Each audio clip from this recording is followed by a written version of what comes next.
Good afternoon. Thank you all for coming today for this Intergovernmental Coordination Committee meeting. And if everyone can take their seats, I'm going to call it to order. In the back, I believe Angelita has the sign-up sheet for public comment. She is back there wearing a cute tan sweater. And if you need a folder, Amanda, who is wearing a gray jacket, can help you out. Does everyone have paperwork? All right, wonderful, wonderful. All right, if it's all right with everyone, I'm just going to start this off with a word of prayer. Our Father in heaven, please bless us that we'll make wise decisions today. Please bless us that we will remember that we do the people's work. We're thankful for all of our many blessings, and we say these things in the name of Jesus Christ. Amen. Thank you. All right, so today we're going to be taking up measures Senate.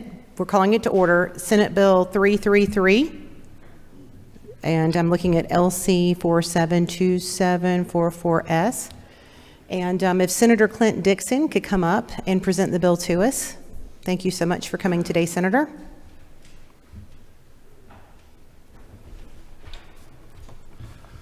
Thank you, Madam Chairwoman, committee members. I'm here before you today to bring before you for consideration SB 333. The proposal, if passed on a referendum by the citizens that are affected, would create the city of Mulberry. The reason for the outcry for the city, simply two words: it's local control. Currently in this area that I represent, kind of the geographical area in Gwinnett County, the northern border to it would be Hall County in the town of Brazelton. To the east, it would be Barrow County. To the south, it would be Highway 324, and then to the east, it would be roughly right where 85 intersects. So it's kind of that area. Geographically, it's roughly about 41,000 folks that live there. And simply what's happening there is you've got a county commissioner that represents the area who's kind of taken a stance on high-density residential zonings and apartment zonings. There's roughly about 14,000 apartments in the area. And he wanted to pump the brakes on that because of infrastructure issues dealing with traffic, especially at the 85 and Hamilton Mill corridor. We got major traffic concerns there. And unfortunately, to many measures that come before him, or several, dealing with apartments and high-density residential zonings, where he was voting going to turn down the zoning for several different reasons, would be outvoted by commissioners that don't represent the area, and they would actually vote and approve those zonings, and not listening to the residents nor representing the residents in that area. And as far as governance, it would be a five-member city council panel that would have districts. It would not be at large. They would roughly represent 7,000 to 9,000 residents. Currently, there's 4 district commissioners in Gwinnett County. Our population's right at 1 million people. Each one of those district commissioners roughly represents currently 250,000 residents. In my opinion, dealing with local governance, especially county commission, and what they have to govern over, dealing with land use, dealing with DOT issues, dealing with property tax issues, and all the things that they have to deal with, having that many constituents and being responsive to them, I think is very difficult. My Senate district is roughly 200,000 people, to kind of put it in perspective. So this would bring that down to more local control. The 3 areas that the city would govern over would be land use. It would also be code enforcement and stormwater runoff, is what the 3 uses that are proposed. There would be no property tax levied. The property tax that's currently collected by Gwinnett County would still be collected by Gwinnett County, but there would be no additional property tax collected. We had a feasibility study done. It came back that the revenue that would be generated by the city would be roughly $9.4 million. The expenditures were estimated at 7.9, so roughly about $1.5 million surplus the city would have from the onstart of the city. And if you ask where the revenue would come from if we're not levying any property tax, there's several factors, but the majority of it would come from dealing with ad valorem car tax. You would also have insurance premium fees, and these are all currently still collected by Gwinnett County. So there would be no additional fees to that. Occupational business tax or licensing, and then also building permits and inspection fees. That would be a majority of where that revenue would be generated from. We also, through this feasibility process, Leader Restoration and I, we held 3 town halls from December through January, where we had a lot of input from citizens, and we also had a phone town hall, and there was also a mailer sent out to all affected citizens, and a website was set up. So we worked very hard to get the message out, so all the citizens, not the ones that were just reaching out to us, were made aware and could have input on the city, and we had overwhelming support for the city creation. Most folks that we talked to were very excited about having that local governance. And then also something I failed to mention, this would all be unincorporated Gwinnett that would be incorporated there, and it would be the 2nd largest city population-wise. With that, and then also you may hear from some opponents today, about the effect on Gwinnett County and the possible tax increase and the effects that it might have on all of Gwinnetians.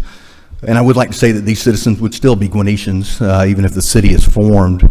But currently, Gwinnett County, their budget is about $2.5 billion. The estimated loss that we've heard from Gwinnett County and then also from the feasibility study is right at $9 million. So you're looking at 0.34% of the total budget.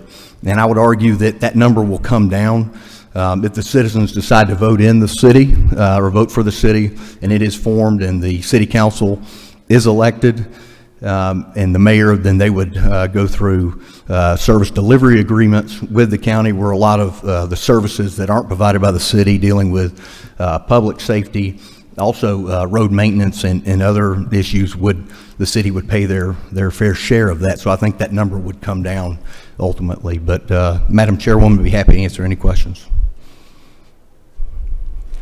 Thank you so much for that presentation. I wanted to make it clear as well, this is a general bill. So this means that if it passes this body, it will go to rules and be voted on in rules. It would be voted on singularly. It will not be on a local calendar. So I just wanted to make everyone aware of that fact. We have a couple of questions. All right, who do we have? I believe Representative Holland. Thank you, Madam Chair. Senator, you mentioned there's a feasibility study for this. I know typically when these cityhood bills go through our Government Affairs Committee, it's usually UGA or Georgia Tech, sometimes Valdosta State, I think. What organization did the feasibility study here? This one, let me flip back to it was, I had it right here in front of me. I've got too many papers in my. I understand. Books here. It was prepared by KV Advisory Group Incorporated, which is located here in Atlanta. Oh, okay, so it wasn't a university feasibility study? No, it okay. wasn't. And I know this is in here, but I haven't had a chance to read it. What is the date of election for the referendum? Is it going to be in November along with the rest of the general election? It would either be in May during as far as when the referendum would go out for the citizen to vote on it. It would either be in May with the general primary, or the general election in November. Okay, so that's not part of the bill. When does that get decided as to when the referendum goes up for election? I think it would be as far as timing of when this is, whenever we get the governor to sign it and it's passed by both bodies. Got it. I'm always a champion of doing it in November. I feel like you get better turnout and better informed electorate by then. Okay, excellent. And then you mentioned it's a 5-member city council. None of these are at-large seats, so they're all geographically tied to where the city council member lives? That's correct. Okay, excellent. Thank you. And then also would add, the mayor would be elected by the 5 city council members. So it would be one of those city council members would be elected by that body. Interesting. Okay, thank you. You're welcome. Thank you so much, Representative Holland, for your question. Chairman Carson, go ahead with your question. Thank you, Senator, for bringing this. And I just wanted to voice my support for this, but in regard to local control, we've seen the strain that has been placed on infrastructure without quality growth. As you know, I carried a city bill a couple of years ago. I'm wondering, what are the 3 services that are being provided by the city, or would be provided by the city of Mulberry? What is the plan for that? Yeah, so it would be zoning, it would be zoning. It would also be stormwater runoff, and then code enforcement would be the three services. Thank you very much. You're welcome. All right, wonderful. All right, there we go. My flashing went away for a moment. I do apologize. Representative Alexander, go ahead with your question. Thank you, Madam Chair. I'm just looking at the back of the study by KB, and it's saying that they're not taking any responsibility, or they're not assuming any responsibility as it relates to this study. Is that correct? It's on the back of it, I guess, page 30. It says no responsibility is assumed for inaccuracies in reporting by the client, its agents or representatives, or any other data source used in preparing or presenting the study. Yeah, what I could answer there is they do, multiple studies like this annually, and they've done this in accordance like they would do any other viability study. Right, so most studies, I guess, are done for 2 years, or in 2 years? And I would not dare to try to say that I know the House rules, but in the Senate, there is a committee rule to that, but it's not, a constitutional rule or any kind of legal rule. It's a committee rule. Thank you.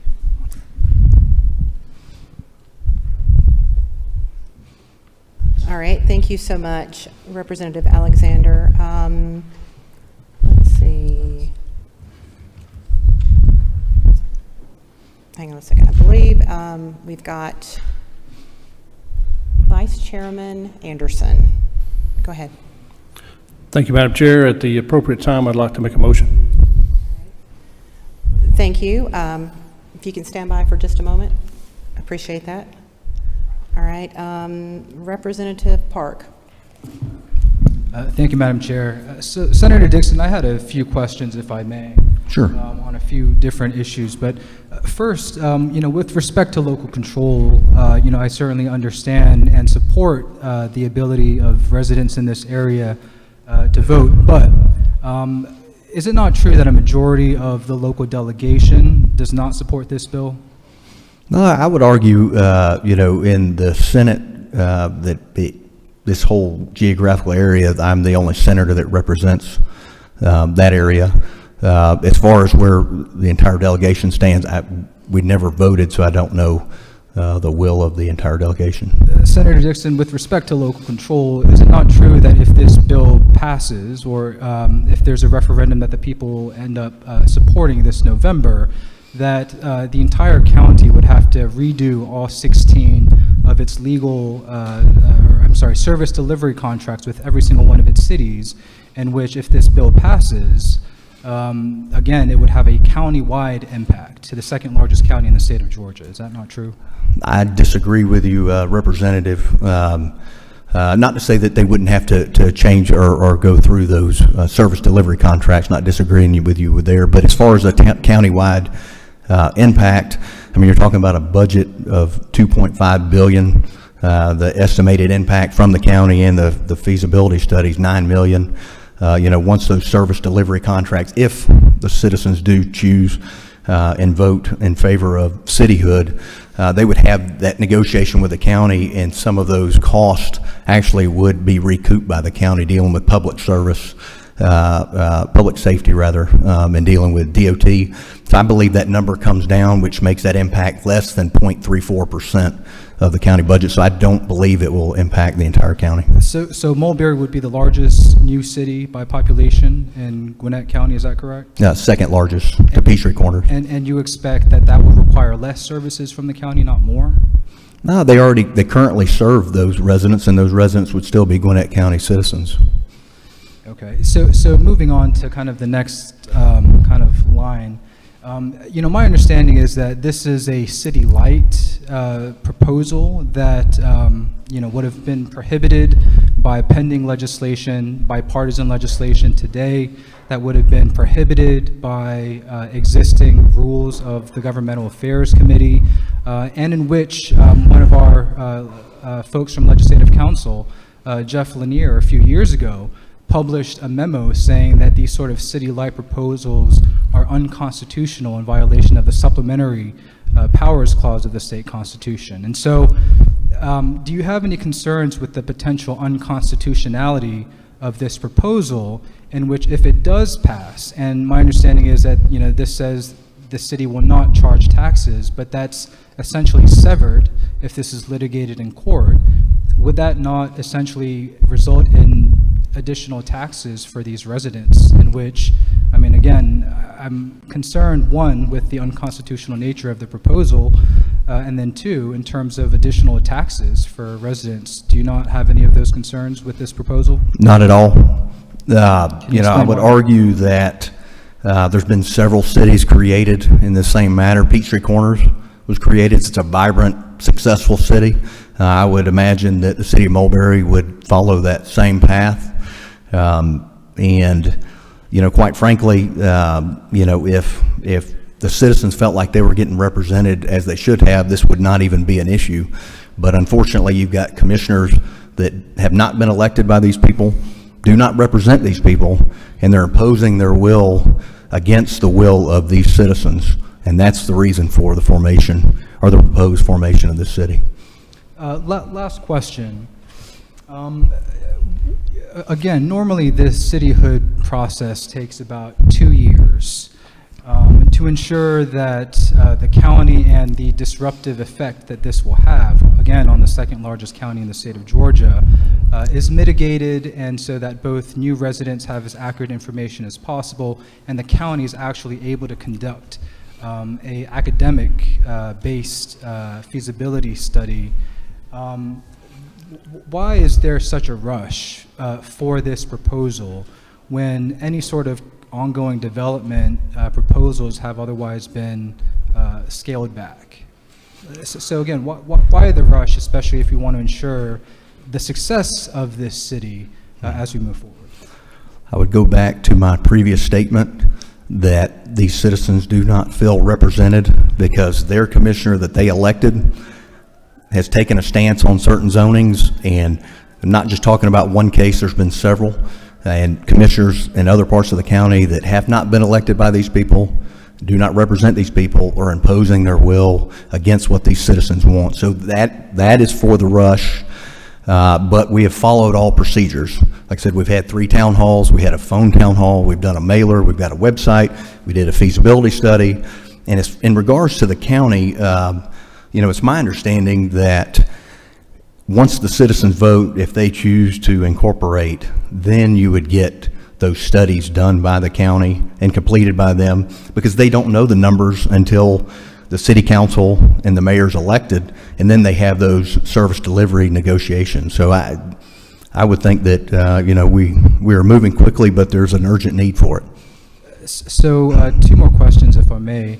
One, is it not true that there was bipartisan, Democrats and Republicans on the Gwinnett County Commission passed a resolution asking this body to slow down this process? So again, including a Republican member that y'all created, that he also supported a resolution asking this body to slow down on this process. Is that not true? You know, the chairwoman of my delegation in the Senate, I was never shared that document to see it, but did hear about it, did talk to the commissioner that's seated in District 4, and what he told me that he was neutral on the position. So, and so last question, just in terms of like when a feasibility study should be done. Again, I think your response is confusing to me, because if I was a resident of Mulberry, you know, I would want as much accurate information as possible in voting for that city. So, for example, I'm not voting for more local taxes or voting for more government unnecessarily that may not address some of the development-related concerns that y'all are talking about. But again, like, you know, my hope is that we will be deliberate with this process as the best way of ensuring its success. But again, your position essentially is we should put this on the ballot and then do a study afterwards. Is that correct? So what I would say was that we've been very deliberate. I know you don't represent these people either, So you may not be privy to all the meetings that we've had in the town halls. We've been very forthcoming to the citizens. There's a strong outcry from these citizens. They came to us. It was not a county commissioner that came to us. These citizens came to us and said, what can you do? Can you help? What can you do to help us? And we don't have governance over zoning, but through those conversations, the talk of cityhood, so we could have more local representation so they could control their own destiny, is where that all came from. But I would say that we vetted this very well. We've had the viability study. We've had the town halls. We've gone through all the appropriate procedures. So I think it's been vetted very well, and there's nothing more American than letting the citizens of a certain area vote their own destiny. So more government is your solution to the problem. Thank you. Well, they have lack thereof government because they're getting the will of commissioners that don't represent them nor been elected by them, or trying to make decisions on their area. So creating more local control is what these folks are asking us for. All right, thank you very much. All right, Leader Evstration, go with your question. Thank you, Madam Chair. Senator, isn't it true that all legislators who represent the area impacted by this bill, where this proposed city would be, have signed the legislation? That's yourself, that's myself, and Representative McCollum signed legislation in a companion House bill. Is that true? That is true. And isn't it true that actually a Democrat member of the Georgia House of Representatives, Representative Mughal, also signed this bill? So there's bipartisan support for this legislation. Yes, that is true, Mr. Leader. Isn't it true that the resolution that the minority whip referenced, passed by Gwinnett County, is similar in form and language to the resolution that was passed at the time Peachtree Corners was proposed here at this Capitol? Very similar. And isn't it true that Peachtree Corners has been regarded as a resounding success since it was created in 2012? That is also true. As for the question as to constitutionality, isn't it true that there is no existing case law that states that a city light proposal is unconstitutional? That is true. So no member here is able to cite, or witness is able to cite to specific case law supporting the position that it's unconstitutional. Is that true? Yes, that is true. And isn't it true that by this city, proposed city, if it's enacted by the voters in a referendum, would actually be taking over certain services which are currently provided by Gwinnett County, thereby providing potentially a savings to Gwinnett County for the expense of providing those services? That is also true. And finally, isn't it true that Gwinnett County currently has a population of about 1 million residents with 4 district commissioners, meaning each county commissioner who has a district represents approximately 250,000 residents? That is also true. Isn't it true that none of the county commissioners reside in this proposed city of Mulberry? That is true. Isn't it true that if this is passed, and again approved by the voters on a ballot, that there would then be 5 districts allowing council members to represent 7,000 to 9,000 residents, a much smaller population, which would allow residents in the area to voice their concerns to a more locally elected representative on that council who could reflect their wishes for the future of the community? That is also true, and would like to make a statement. Was never a county commissioner, but did serve for 9 years on the planning commission dealing with land use in Gwinnett, representing District 4, and would say that there were 2 of us per district. And, as we came out of the recession, it became very difficult for us to work through those zoning cases, even being 2 of us, where we had a backlog of several months trying to get through those land use cases because they are very complicated and complex. All right, thank you, Leader Evstration. And Speaker Pro Tem Jones, go ahead. Well, thank you, Madam Chair. Thank you, Mr. Chairman. I had a couple questions, or just a few. Is it not true that Gwinnett County has 16 existing cities in the county? That is true. And is it not true that you seek to provide the people of what might become the city of Mulberry the same opportunity to have government closer to the people as the residents of Gwinnett County that live in one of those 16 cities? That is true, Madam. Is it not also true that this legislature has about a 19-year history in the largest counties of giving citizens the ability to determine if they want government closer to the people, and it all began with Sandy Springs back in 2005. That is also true. And is it not further true that in a majority of the local delegations in DeKalb County and Gwinnett County opposed the creation of the cities of Tucker, Dunwoody, Brookhaven, Milton, Sandy Springs, and Johns Creek? That is also true. And is it not further true that in all those cases, all those cities are considered very successful, fiscally sound cities that other areas seek to emulate? Also true, Madam Pro Tem. And is it not further true that if the suggestion that more governments means more government is true, then I would encourage my fellow legislators that believe that to seek to repeal the existing charters of the 16 other cities that exist in Gwinnett County and, frankly, throughout the entire state. Perhaps we could just put everything at the state level, which would mean, to continue along that line of thinking, less government. Also true. Thank you. All right, thank you, Speaker Pro Tem Jones, for your question. Representative Adesanya has a question as well. Thank you, Madam Chair. Senator Dixon, can you tell me which Gwinnett County Commissioner represents any part of Mulberry? It'd be Matthew Holcamp, Commissioner Holcamp. Does he support this measure? I'm sorry? Does he support this measure? He is neutral to the measure, is what he's indicated to me verbally. Well, we had a flyer on our desk today, and he outrightly said that he is not neutral. In fact, he's the main person who knows that area more than many of us here, and he's saying he's not neutral, and he opposed this measure. Yeah, what I would say is, had a conversation with him actually Friday after this bill was passed off the Senate floor, and he indicated to me, and like I said, I've heard about the letter.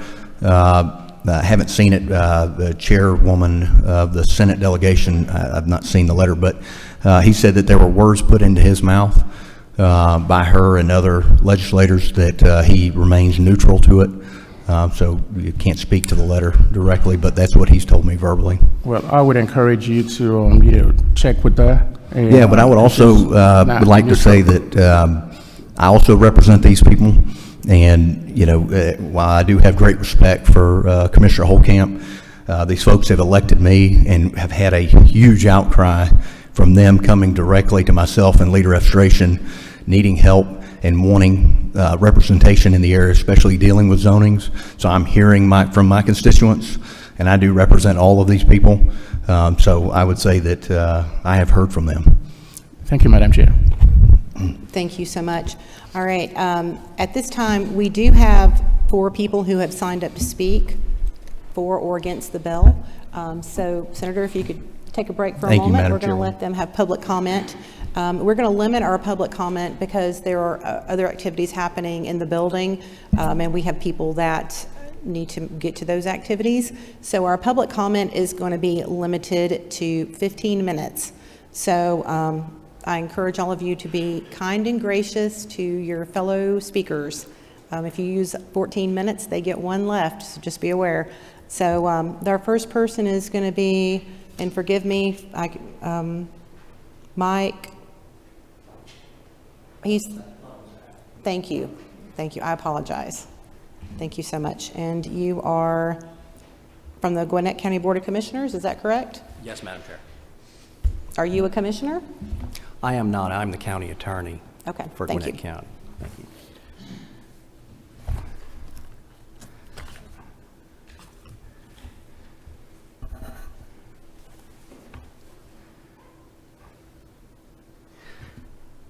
Good afternoon again, Madam Chair and members of the committee. As I said, my name is Mike Ludwizak, and I'm the county attorney for Gwinnett County. I want to thank you and Leader Efstration for the opportunity to speak today regarding this bill and to share the concerns of Gwinnett County. As you may already know, with almost 1 million residents and close to 9% of the state's population, Gwinnett is the second largest service provider in the state of Georgia, second only to the state of Georgia. These services are critically dependent on the county's ability to plan accurately and to maintain adequate revenues to fund these services. As the governing authority of the county, the Board of Commissioners has the responsibility to represent the interests of all its residents, both in the unincorporated and incorporated areas. Part of this responsibility is to provide information to facilitate well-informed decisions concerning legislation such as this, which will necessarily affect the delivery of services and the means to pay for these services for all of Gwinnett's residents. And so I want to extend the Board of Commissioners' appreciation as well. Among these concerns, as been stated, is the loss of revenue to Gwinnett, which we have estimated using fiscal year 2023 data to be a minimum of $9.1 million annually. Revenue loss which can be recouped by increasing taxes and other services, fees, or reducing service levels. I caution that this is an estimate only, as we have not had the opportunity to obtain a fiscal impact study. Perhaps even more concerning, as has been mentioned, will be the forced and premature renegotiation of the existing SDS for Gwinnett and its 16 cities. Extensive negotiations in 2020 resulted in an efficient service delivery model which serves all of Gwinnett's residents. This comprehensive strategy, as reflected in over 800 pages of detailed agreements, was approved by the Community Affairs Department in 2020, with the next update not being due until February of 2029. The incorporation of a 17th city will necessarily trigger an earlier review and renegotiation and result in changes to service costs. As part of this negotiation process, and as acknowledged in the private study supporting Mulberry, it will necessarily be required to enter into agreements with Gwinnett or other entities to provide services at costs that are yet to be determined. In fact, we suspect that the future cost of services may be substantially more than the estimated cost of services in the private study. I say this in part because the cost estimates in the private study were based on fiscal year 2022 numbers. The study itself cautioned readers that these numbers may not be reliable, quote, as fiscal year 2022 immediately followed the state's emergence from the COVID pandemic. It may not have necessarily been a typical year for most of the comparable cities.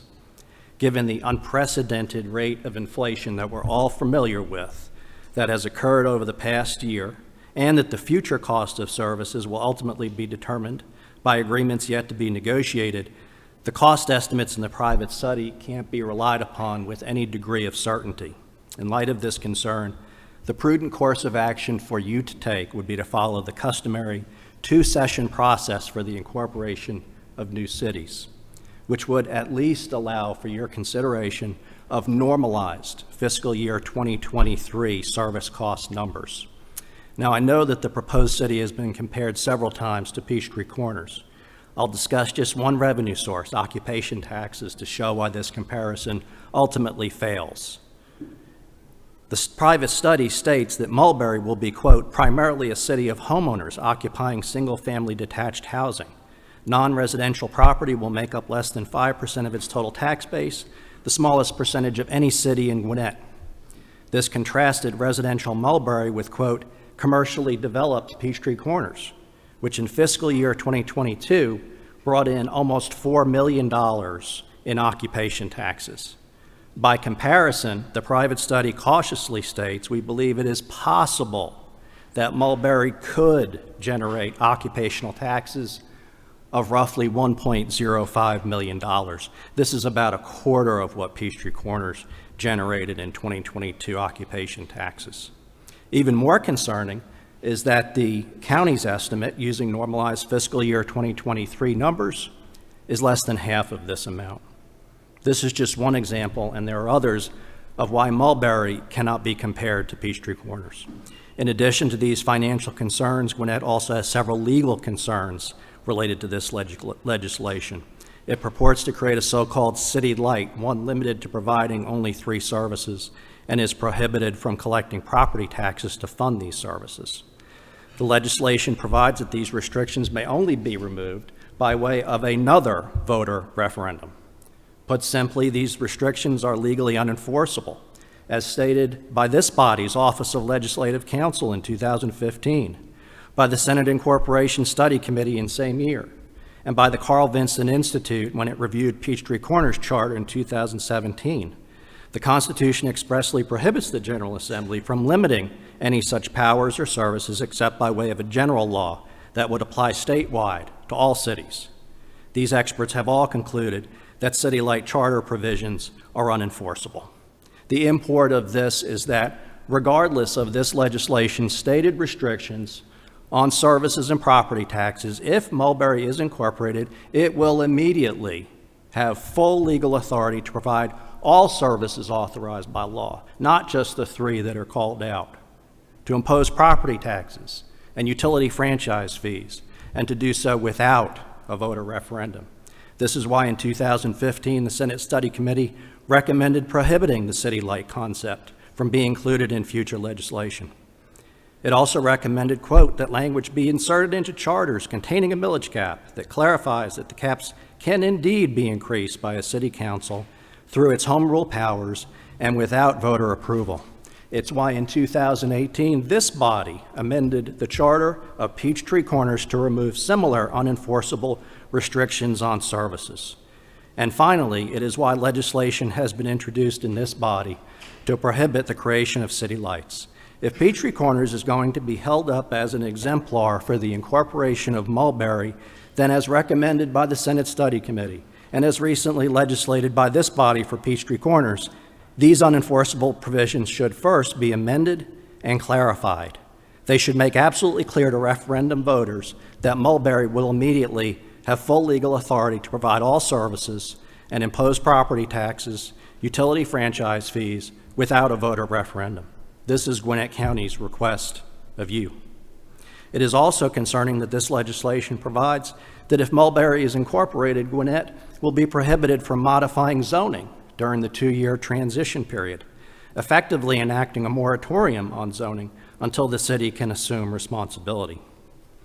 These immediate restrictions, which provide that they conflict with state law, which provides that counties continue to provide services to a new city during the transition period unless the city and the county agree otherwise. Because of all of this, Mulberry could immediately face the costly challenge of defending a moratorium in court. These are costs that were not considered in the private study. In addition, it does not appear that the new city meets the legal density requirements for a new city. The private study, which provided such an extensive analysis of land use within the proposed city, failed entirely to address this threshold density requirement for incorporation under state law. As noted earlier, Peachtree Corners has been cited as an exemplar for the successful incorporation of a city in Gwinnett. However, if you're to truly follow the same process, it would necessarily involve a careful, deliberate planning process that occurred over a 2-year period prior to legislation being enacted. There was a fiscal study for Peachtree Corners, which was made publicly available in March of 2010. Legislation was not introduced until the following year. Regarding this process, the private study itself references a 2020 infographic prepared by the House Budget and Research Office that summarizes this process. The House infographic states the legislative sponsor files the bill, beginning a 2-session review process. The committee will study the proposed city over the interim and vote on the legislation during the 2nd session after its introduction. And this, in addition to the clarifying changes to the legislation, that's the other request of the Board of Commissioners, that you follow the customary deliberate process, the same process that you followed for Peachtree Corners.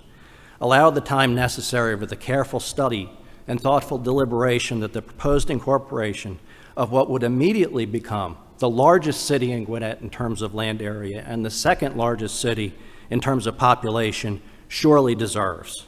This would allow Gwinnett the time to obtain a fiscal impact study by a Georgia Public University partner, a study which the infographic notes takes 6 months or more to complete, and that has been our experience, so that all Gwinnett residents, and particularly those potential residents of Mulberry will have a full and complete understanding of how this new city would impact them. These residents deserve no less. And on behalf of the Gwinnett County Board of Commissioners, I want to thank you again for this opportunity. All right, thank you so much for your comments. All right, up next we have Mark Middleton.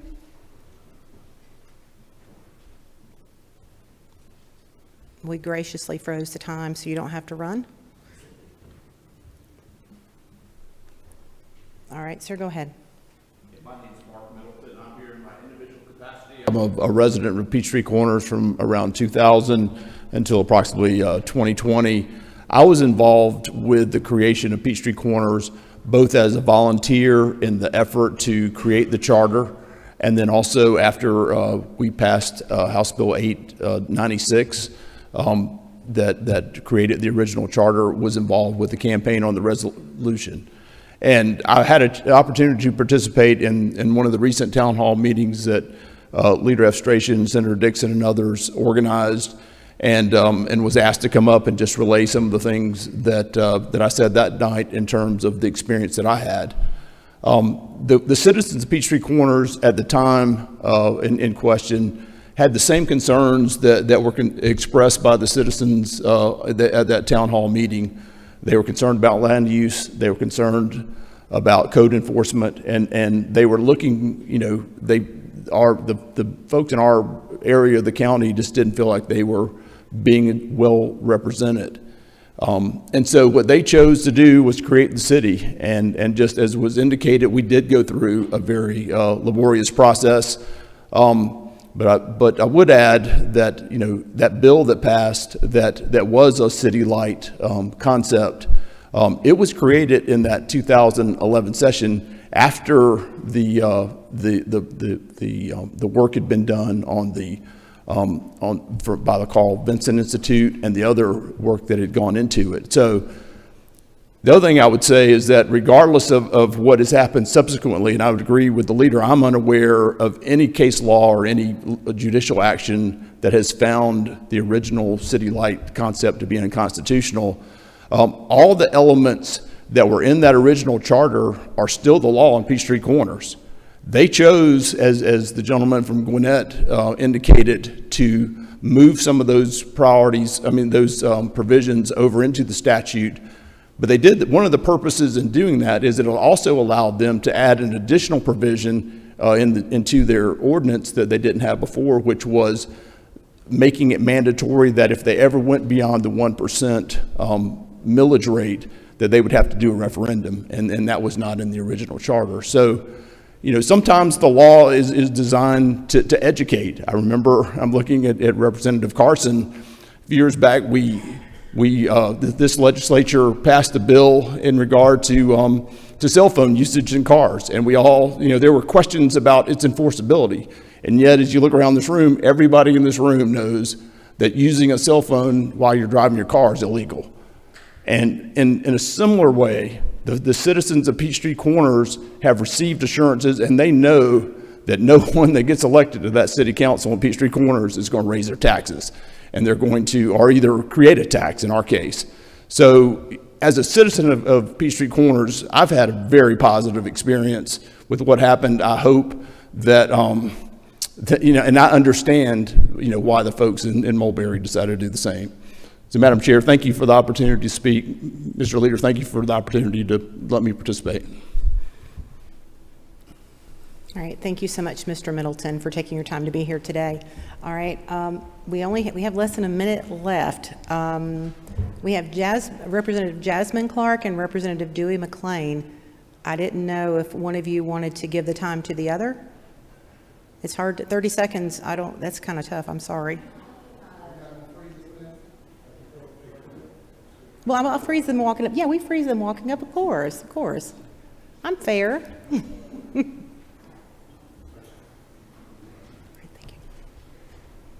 Are you coming together? Yes, please go to the podium. Thank you. Almost 20 seconds, and then I will take the floor. Thank you. Thank you for clarifying that, Representative McClain. All right. Thank you, Madam Chair. I just want to say we have seen on our desk the resolution that came from our Board of Commissioners, and I just find the irony is that this bill is actually preempting the actual person who is complaining that his voice is being drowned out. So he's saying the other commissioners aren't listening to me, and then when he tells us he does not want us to go forward with this yet, then we are not listening to him either by letting this bill go forward. Thank you. Thank you, Madam Chair, and also I just want to say that as I spoke to most of you all in a delegation meeting, you know, I'm in Gwinnett County, and what I said and what my folks said was, as long as it didn't affect me, we didn't give a hoot. But after getting what we received from the county chair and what we received from the, I guess I want to say from the resolution and everything, it is going to affect the rest of the citizens of Gwinnett County. And my folks are concerned that they don't want to pay for someone else's concerns. They don't want to pay for someone else's issues. And again, you realize the service delivery is there. You know, where's fire going to come from? They're still going to get from Gwinnett County. Where's water, where's street and sewer going to come from? It's going to come from Gwinnett County. Where's parks going to come from? Gwinnett County. So all I'm saying is we're still putting things in, but there will be a void. There'll be a financial void, and that financial void is somebody's got to pick it up.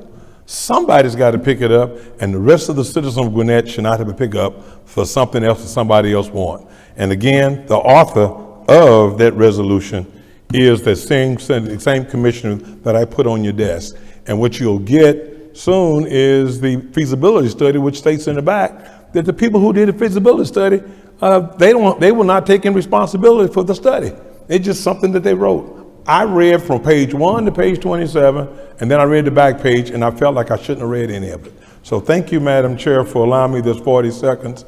But I want you all to know that the rest of Gwinnett County should not suffer for the 42,000 that want a city. Thank you. Thank you, Representative McLean.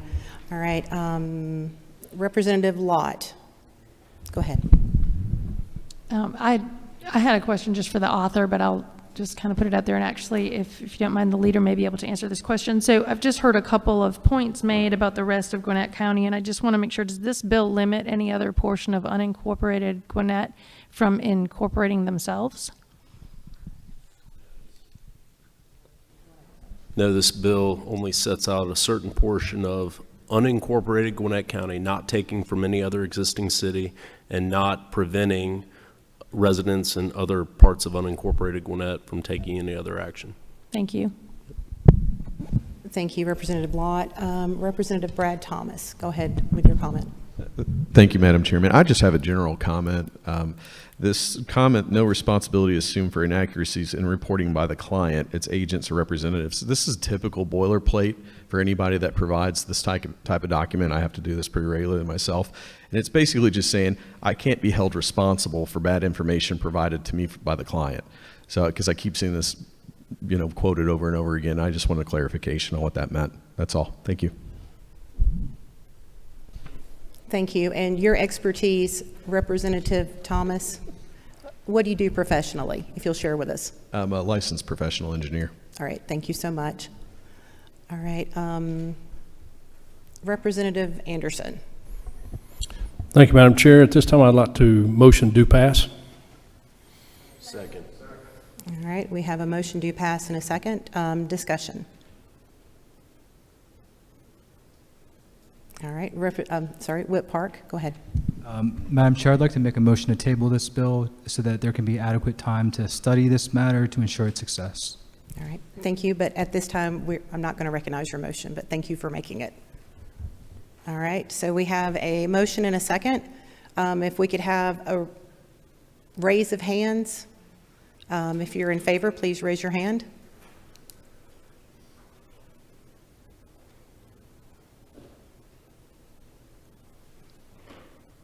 All right, I have 13 yays. All right, those opposed? Yes, we do have ex officio members who are present today, in addition to what's on our list, and that would be Whit Burchett, Speaker Pro Tem Jan Jones, and Leader F. Stration are all ex officio members of the committee. All right. We can do a roll call. All right. Representative Anderson. Yes. Okay. Representative New. Yes. Representative Alessandra. No. Representative Alexander. Representative Bazemore. Not present. Representative Carson. Yes. Sorry, Chairman Carson. Chairman Corbett. Yes. Representative Crawford. Representative Douglas. Chairman Irwin. Yes. Representative Evans. Representative Gladney. Representative Holland. Representative Horner. Representative Lott. Representative Meeks. Not present. Whip Park. Representative Stinson is not present. Representative Thomas. Chairman Wiedauer. Representative Yurda. Leader Evstration. Yes. Speaker Pro Tem Jones. Whip Burchett. All right. All right, give us just a moment to tally.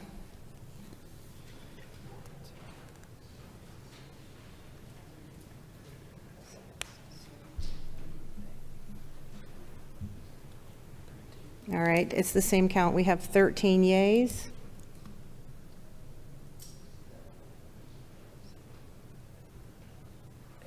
And we have 8 nays. The measure passes, and we'll be heading to rules. Thank you very much for your participation, and we are adjourning the meeting.